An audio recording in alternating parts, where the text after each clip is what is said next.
श्री विट्ठल विपुल देव जी का जन्म मार्गशीर्ष शुक्ल पक्ष सन 1532 ईस्वी को हुआ था। इनके पिता का नाम श्री गुरुजन जी और माता का नाम कौशल्या देवी था। महात्मा विट्ठल विपुल देव बड़े भगवत भक्त और रसिक थे। उनके नेत्र, कान, अधर यानी कि होंठ आदि भगवान की रूप रस माधुरी से सदा संप्लावित रहते थे। वे रसिक राज स्वामी श्री हरिदास जी के शिष्य थे, समकालीन थे। उनकी अनन्य गुरु निष्ठा थी। स्वामी जी के वे विशेष कृपा पात्र थे। विट्ठल विपुल देव श्री हरिदास जी के ममेरे भाई भी थे। उनसे अवस्था में वे कई वर्ष बड़े थे, लेकिन कभी कभी श्री हरिदास जी के साथ उनकी बाल्य अवस्था के समय भगवत लीला अनुकरण में सम्मिलित हो जाया करते थे। उनके संस्कार पहले से ही पवित्र और शुद्ध थे। वे 30 वर्ष की अवस्था में विट्ठल विपुल देव वृंदावन गए। उन्हें वृंदावन के कुंज कुंज में भगवान श्री कृष्ण की लीला बहादुरी की सरस अनुभूति होने लगी। साथ ही साथ स्वामी श्री हरिदास के संपर्क और सत्संग का भी उन पर विशेष प्रभाव पड़ा। अपने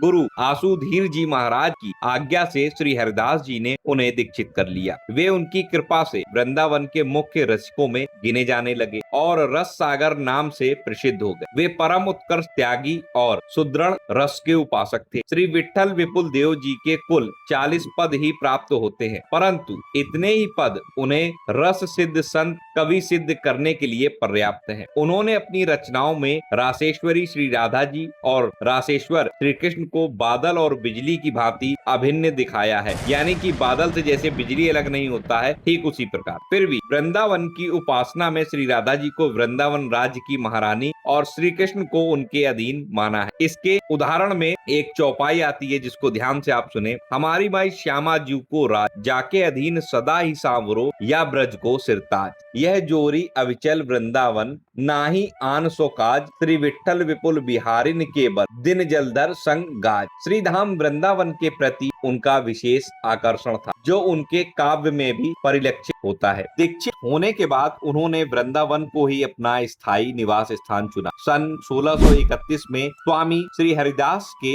नित्य धाम पधारने पर संतों और महंतों ने उन्हें उनकी गद्दी सौंपी। बड़े आग्रह और अनुनय विनय के बाद उन्होंने उत्तराधिकारी होना स्वीकार किया। गुरु विरह के दुख से कातर होकर उन्होंने आंखों में पट्टी बांध ली। जिन नेत्रों ने रसिक राजेश्वर श्री हरिदास के दिव्य अंगों का माधुर्य पान किया था, उनसे संसार का दर्शन करना उनके लिए सर्वथा असहाय थे। वे बड़े भावुक और सुहृदय थे। एक बार वृंदावन की संत मंडली ने रास लीला का आयोजन किया। सर्वसम्मति यानी कि सभी की सहमति से महात्मा विट्ठल विपुल देव को बुलाने का निश्चय किया गया। रसिक प्रवर व्यास जी के विशेष आग्रह पर वे रास दर्शन के लिए उपस्थित हुए। उनके नेत्रों से आंसुओं की धारा बह रही, शरीर बस में नहीं था। रास आरंभ हुआ। प्रिया प्रीतम की अद्भुत पद नुपुर ध्वनि पर उनका मन नाच उठा। दिव्य दर्शन के लिए उनके हृदय में तीव्र लालसा जाग उठी। विलंब असहाय हो गया। भगवान से भक्त की विरह पीड़ा न सही गई। उनकी आह्लादनी शक्ति रसमयी रास स्थित श्री रासेश्वरी ने कहा, मेरे दर्शन करो, मैं राधा हूँ। नित्य केली के साहचर्य रस के स्मरण मात्र ने भावावेश में उन्हें दर्शन के लिए विवश किया। उन्होंने पट्टी हटा दी। नेत्रों ने रास रसिक शेखर नंद नंदन और राधा रानी का रूप देखा। वे खुले तो खुले ही रह गए। पट्टी अपने स्थान पर पड़ी रह गई। विट्ठल विपुल देव ने रासस भगवान और उनकी भगवत्ता स्वरूपा साक्षात राधा रानी के दर्शन किए। उनके अधरों पर स्फुरण था, हे रासेश्वरी, तुम करुणा करके मुझे अपनी नित्य लीला में स्थान दो। अब मेरे प्राण संसार में नहीं रहना चाहते हैं। बस वे नित्य लीला में सदा के लिए सम्मिलित हो गए। उनकी रसो उपासना ने पूर्ण सिद्धि अपनाई। वे भगवान के रास रस के सच्चे अधिकारी थे, रसिक संत और विरक्त महात्मा थे। भगवान ने उन्हें अपना लिया। कितना बड़ा सौभाग्य था विट्ठल विपुल देव जी महाराज का। आशा करता हूँ आज की ये जानकारी, ये सत्य कथा वृंदावन की आपको अच्छी लगी होगी।